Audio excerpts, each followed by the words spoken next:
तो बच्चों, आज हम सुदामा पांडे धूमिल लिखित रोटी और संसद इस कविता का अध्ययन करेंगे। रोटी और संसद ये कविता सुदामा पांडे धूमिल जी ने लिखी है। कवि धूमिल का जन्म 9 नवंबर 1936 में उत्तर प्रदेश के बनारस शहर के खेवली, जिसका आज का नाम पांडेपुर है, उसमें एक किसान परिवार में हुआ। उनका पूर्ण जीवन संघर्षपूर्ण रहा। आज़ादी के समय की तकलीफें, आज़ादी के बाद की सामाजिक दुर्दशा, नई पीढ़ी का मोहभंग जो हुआ, आज़ादी मिलते ही देश आज़ाद हो जाते ही हमें ऐसा लगता था कि सब कुछ बदल जाएगा, लेकिन ऐसा कुछ बदलाव नहीं हुआ। परिस्थिति जैसी थी वैसी ही रही। तो मोहभंग की एक स्थिति उस काल की युवा पीढ़ी में आ गई और सुदामा पांडे जी ने उस समय की राजनीतिक व्यवस्था को अपनी कविता के माध्यम से व्यक्त किया है। सुदामा पांडे जी का पूर्ण नाम था धूमिल, ये उनकी उपाधि थी। उनका नाम था सुदामा पांडे। ये नास्तिक होकर भी मानव भविष्य के प्रति गहन आस्था का स्वर रखते हैं। उनके साहित्य में वस्तुतः समाज के निम्न वर्ग की संवेदनाओं को, भावनाओं को अभिव्यक्ति मिली है। यह उनका साहित्य ही निम्न मध्य वर्ग की भावनाओं की अभिव्यक्ति करता है। प्रस्तुत कविता रोटी और संसद हमारे जनतंत्र में जनतंत्रीय व्यवस्था या लोकशाही व्यवस्था पर करारा व्यंग करती है।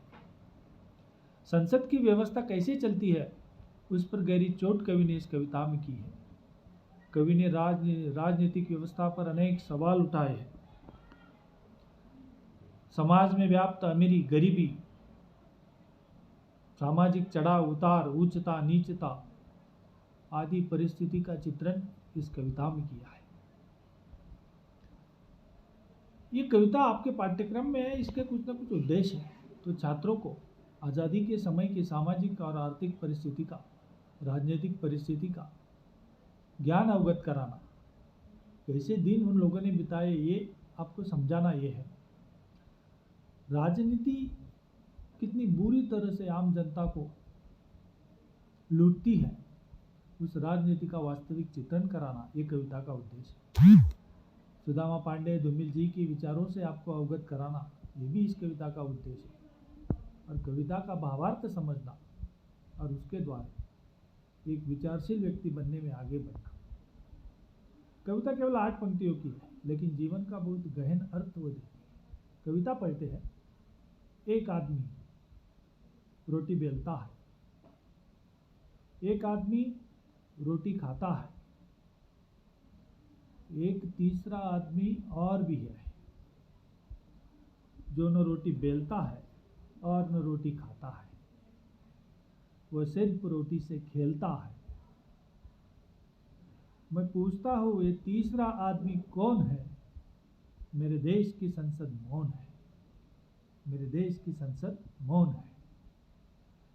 ये कविता लेखन तब हुआ जब हमारे यहाँ इंदिरा गांधी की सरकार थी, और ऐसा कहते हैं कि सरकारी व्यवस्था पर एक करारा चोट थी। एक आदमी रोटी बेलता है, यानी इस समाज में मेहनत, मजदूरी, कष्ट करने वाले लोगों का प्रतिनिधित्व है। एक आदमी रोटी खाता है, इसमें सेवा करने वाले, नौकरी करने वाले, जो खुद किसानी नहीं करते, अनाज नहीं उपजाते, लेकिन खरीद कर खा रहे हैं,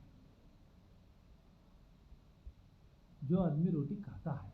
लेकिन एक तीसरा आदमी भी है, यह है राजनीतिक व्यक्ति, यह है समाज को लूटने वाला व्यापारी वर्ग जो बुरी तरह से काम करता है।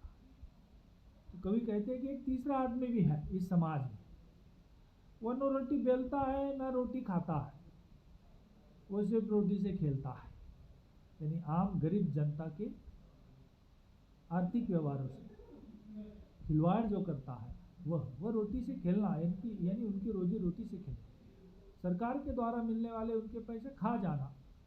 और फिर लेकर सवाल पूछते हैं। मैं पूछता हूँ, ये तीसरा आदमी कौन है? क्या देश की व्यवस्था को, राजनीति को मालूम नहीं, सरकारों को मालूम नहीं ये तीसरा आदमी कौन है जो बीच बिचौलिया कर रहा है धंधे और जनता को दी जाने वाला सारा पैसा हड़प कर रहा है? और ये सवाल कवि के पूछने पर कवि कहते हैं, मेरे सवाल पे क्या होता है, मेरे देश की संसद मौन है।